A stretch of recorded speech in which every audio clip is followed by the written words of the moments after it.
Aujourd'hui, je pense à ceux qui vivent des guerres que le monde ne voit pas. Les gens compatissent quand un os se brise, mais pas quand c'est un cœur, un esprit, un mental qui se fissure en silence. La douleur du corps se voit. La douleur de l'esprit, elle, se cache dans les ombres.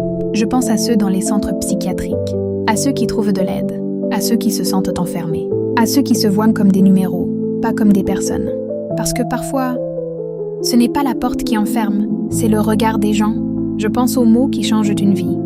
Bipolarité, schizophrénie, dépression profonde, troubles anxieux sévères, des diagnostics qui deviennent des murs entre eux et le monde, alors que ce ne sont que des lanternes pour éclairer leur obscurité. Un diagnostic n'est pas une condamnation. C'est une lumière pour comprendre l'obscurité. Je pense à ceux qui finissent isolés, non pas parce qu'ils veulent être seuls, mais parce que les autres ne savent pas comment rester présents. Ils disparaissent lentement des groupes, des appels, des invitations, comme si leur souffrance faisait peur.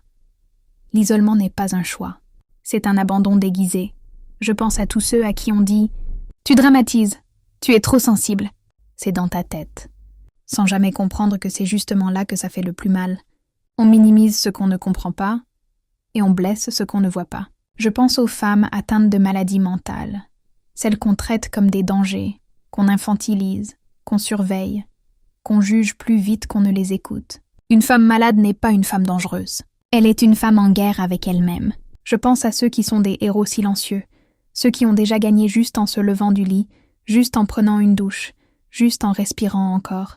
Il faut un courage immense pour survivre à sa propre tempête. Je pense à ceux dont la maladie mentale est utilisée contre eux par des conjoints, des amis, même des familles.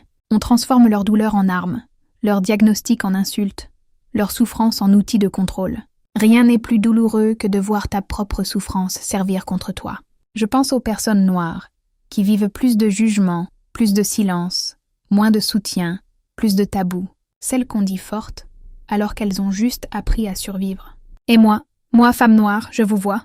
Votre maladie ne vous enlève pas votre valeur. Elle n'efface pas votre dignité. Elle ne détruit pas votre lumière. Je parle pour ceux que l'on juge trop vite, pour ceux que l'on abandonne trop tôt, pour ceux qui se battent en silence contre un ennemi qui vit dans leur propre tête. Moi, femme noire, j'écris pour tous ceux dont l'esprit se bat en silence. Vous n'êtes pas fous, vous êtes fatigués. Vous êtes humains et je vous vois.